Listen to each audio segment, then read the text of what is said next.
Assalamualaikum warahmatullahi wabarakatuh. Apa kabar semuanya? Semoga dalam keadaan sehat ya.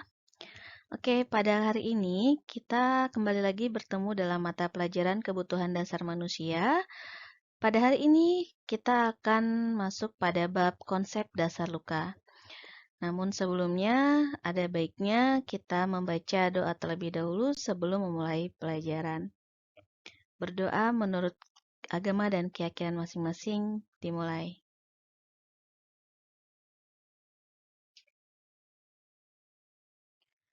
Oke, pertama kali kita akan membahas tentang definisi.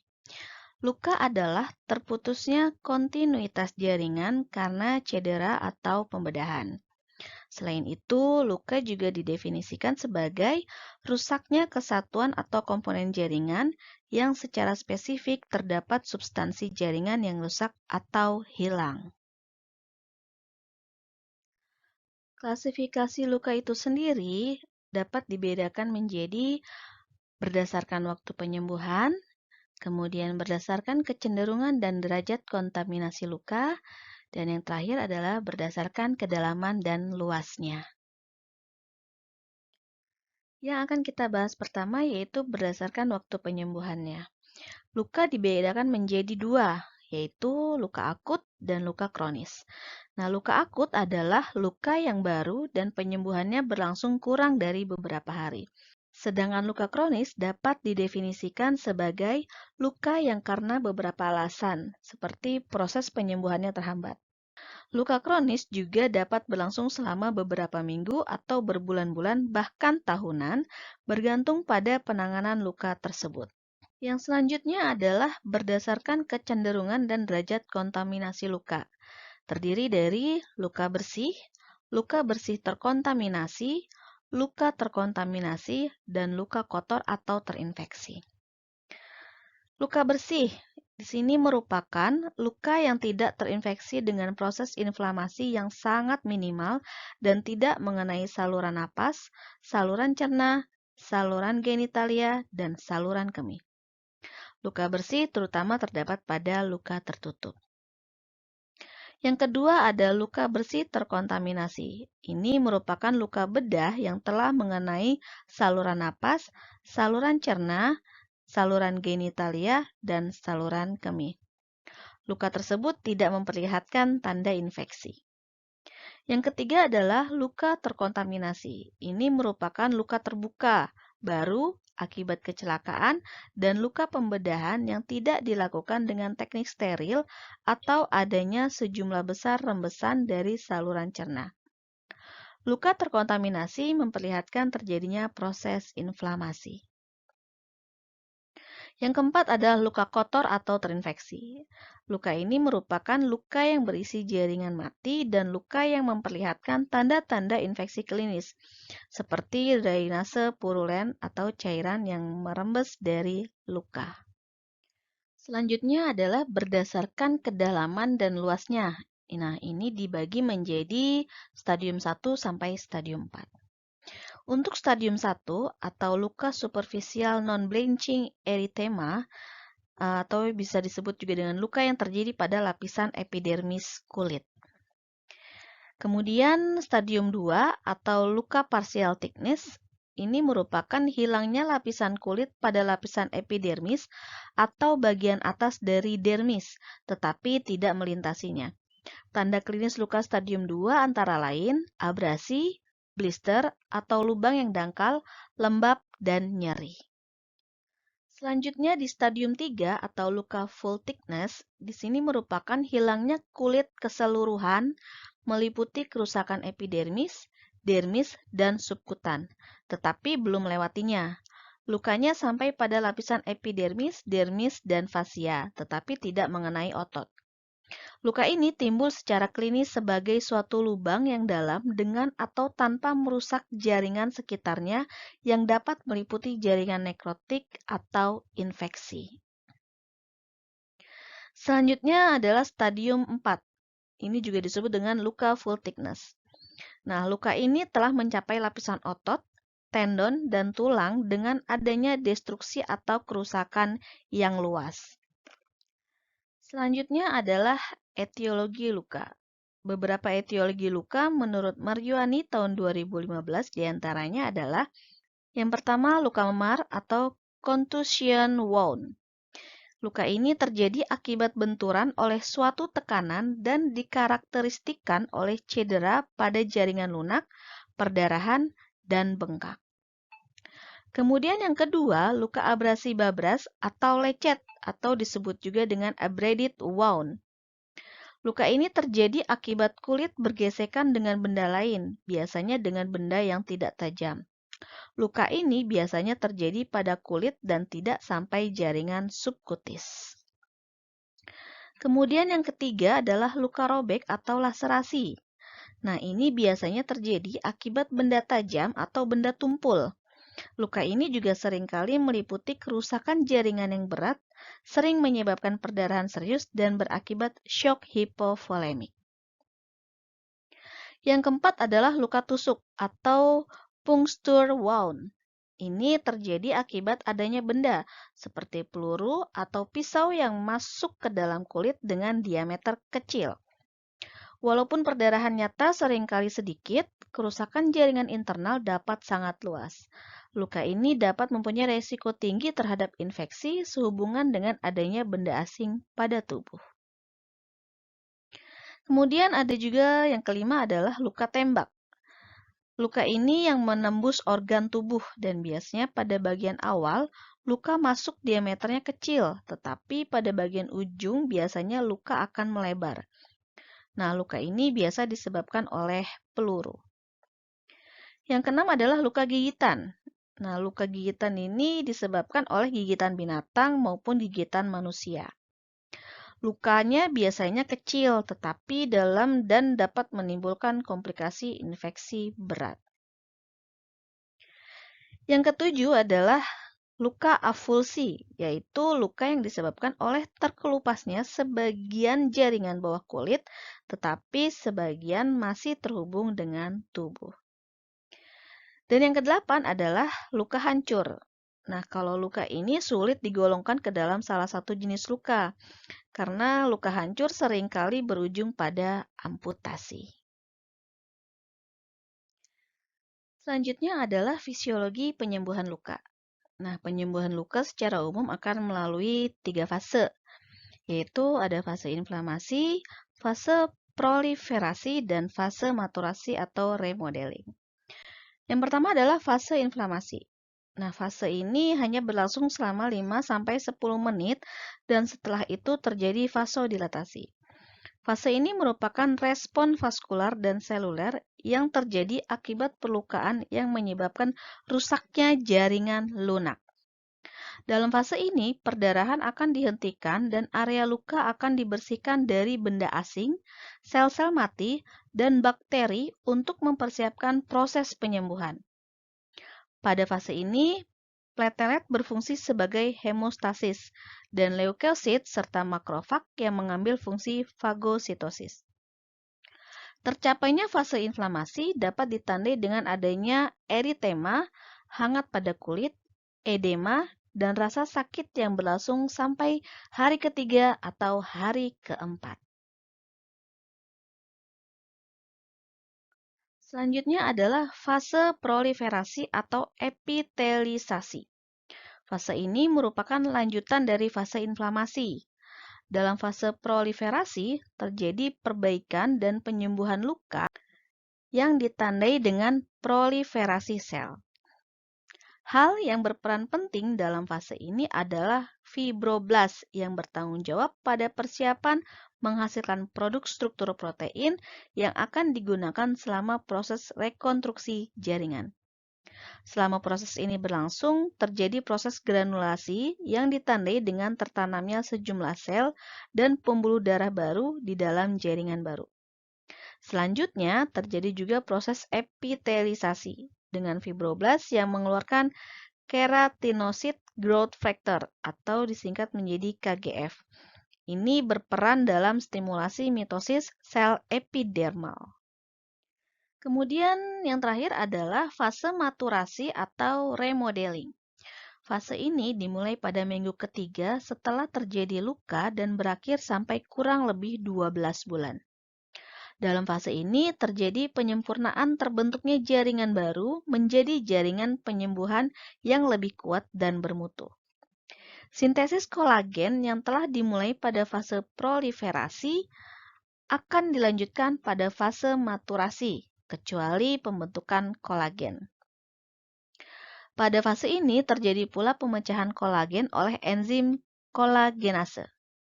Penyembuhan dapat tercapai secara optimal jika terjadi keseimbangan antara kolagen yang diproduksi dan kolagen yang dipecahkan.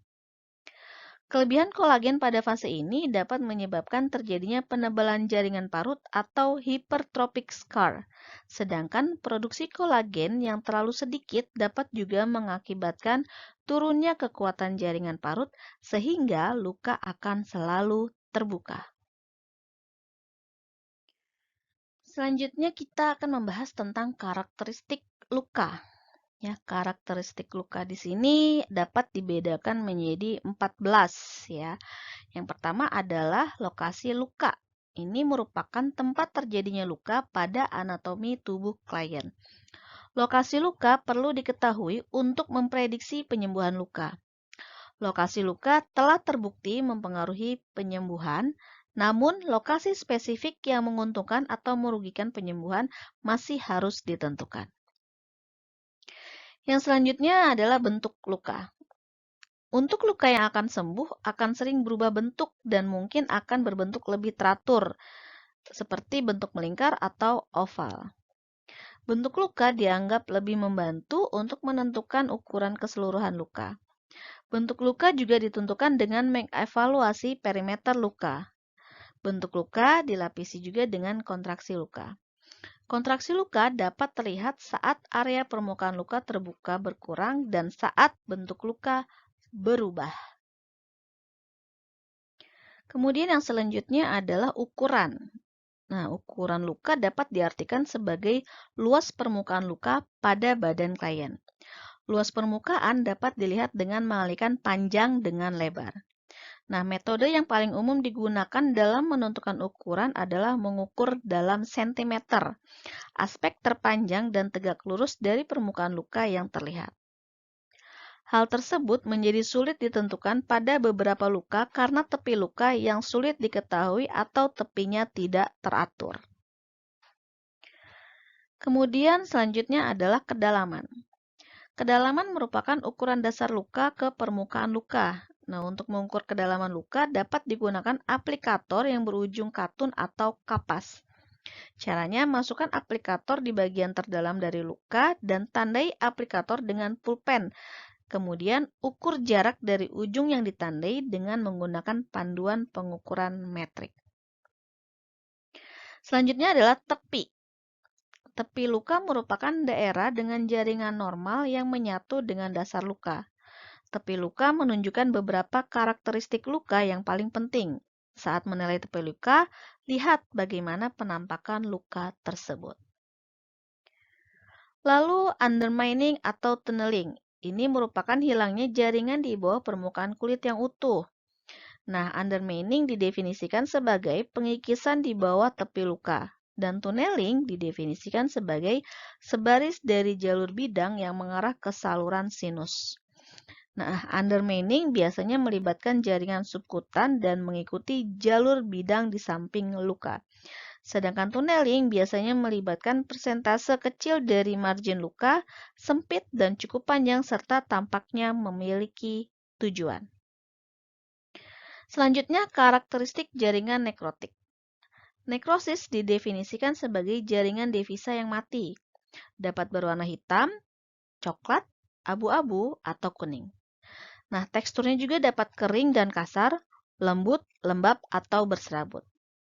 Karakteristik jaringan nekrotik meliputi tampilan, warna, dan juga konsistensi. Bau dapat tercium atau juga tidak tercium. Nah, banyak tenaga kesehatan yang salah menilai jaringan nekrotik. Mereka terkadang menilai jaringan kuning dan putih sebagai jaringan nekrotik, padahal tidak selamanya seperti itu. Jaringan kuning dapat berupa lemak kuning yang sehat, membran retikular dermis, atau tendon. Sedangkan jaringan putih dapat berupa jaringan ikat, fasia, atau ligamen. Kemudian yang selanjutnya eksudat. Eksudat merupakan cairan yang terdapat pada luka. Untuk menilai jumlah eksudat di luka, amati dua area, yakni luka itu sendiri dan balutan yang digunakan pada luka. Kemudian amati luka untuk menilai kelembapan yang ada. Nah, sebelum menilai jenis eksudat, bersihkan dulu luka dengan NaCl atau air putih secara normal dan evaluasi eksudat segar. Kemudian pilih jenis eksudat yang dominan di luka sesuai warna dan konsistensi. Kemudian yang selanjutnya warna kulit di sekitar luka. Warna kulit di sekitar luka dapat mengindikasikan luka lebih lanjut dari tekanan, gesekan, atau gunting. Karakteristik kulit di sekitar luka sering merupakan indikasi pertama yang menyebabkan kerusakan jaringan lebih lanjut. Hal yang paling sering ditemukan dalam pengamatan kulit di sekitar luka adalah eritema. Eritema adalah sebagai kemerahan atau kehitaman pada kulit dibandingkan dengan kulit di sekitarnya. Eritema setelah trauma disebabkan oleh pecahnya venula dan kapiler kecil atau mungkin disebabkan oleh aliran darah masuk untuk memulai proses peradangan. Kemudian edema merupakan pembekakan yang terjadi pada luka dan sekitarnya. Di sini dapat dikaji jaringan dalam 4 cm tepi luka. Lalu kenali edema dengan menekan jari ke dalam jaringan dan tunggu selama 5 detik.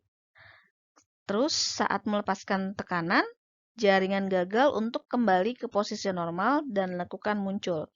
Ukur seberapa jauh edema melampaui tepi luka. Selanjutnya, indurasi adalah ketegasan jaringan yang abnormal dengan margin. Indurasi dapat menjadi tanda kerusakan yang akan terjadi pada jaringan. Nah, seiring dengan perubahan warna kulit, indurasi merupakan pertanda trauma jaringan akibat tekanan lebih lanjut. Nah, dapat dirabat tempat mulainya indurasi dan tempat berakhirnya. Raba dari jaringan sehat bergerak menuju ke tepi luka, tapi biasanya berasa sedikit ketegasan pada tepi luka itu. Jaringan normal terasa lembut dan kenyal, sedangkan indurasi terasa keras dan tegas saat disentuh. Lalu karakteristik lainnya yang dapat dievaluasi pada jaringan di sekitarnya termasuk maserasi dan perdarahan. Maserasi didefinisikan sebagai pelunakan pada jaringan ikat. Jaringan mengalami maserasi dan kehilangan pigmentasi, bahkan pigmen kulit yang gelap terlihat pucat. Kemudian jaringan yang melemah ini sangat rentan terhadap trauma, dapat menyebabkan kerusakan jaringan maserasi dan pembesaran luka. Selanjutnya jaringan granulasi. Ini adalah penanda kesehatan luka.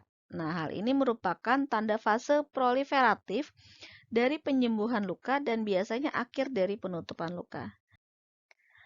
Jaringan granulasi berkembang dari pembuluh darah kecil dan jaringan ikat ke rongga luka. Nah, jaringan granulasi itu sehat jika cerah, berdaging merah, mengkilap, dan granular dengan penampilan seperti beludru. Yang terakhir adalah epitelisasi. Nah, ini adalah proses pelepasan epidermal dan muncul sebagai kulit merah muda atau merah. Epitelisasi mungkin pertama diperhatikan selama fase peradangan atau fase proliferasi dari penyembuhan sebagai jaringan merah muda yang berpigmen ringan, bahkan pada individu dengan kulit berwarna gelap. Banyak orang juga membingungkan jaringan parut merah muda terang atau kulit baru sebagai eritema. Pada luka dengan ketebalan parsial, sel epitel dapat berpindah dari tempat di permukaan luka atau dari tepi luka atau keduanya. Nah, pada luka dengan ketebalan penuh, pelepasan epidermal terjadi dari tepi saja. Biasanya setelah luka hampir sepenuhnya terisi dengan jaringan granulasi. Demikian penjelasan materi tentang konsep dasar luka pada hari ini. Semoga apa yang sudah disampaikan dapat kalian mengerti dan dapat kalian pahami dengan baik. Terima kasih atas perhatiannya. Semoga kalian tetap sehat selalu dan tetap di rumah saja, tetap jaga kesehatan, tetap rajin belajar dan semangat belajar. Terima kasih. Akhir kata, wassalamualaikum warahmatullahi wabarakatuh.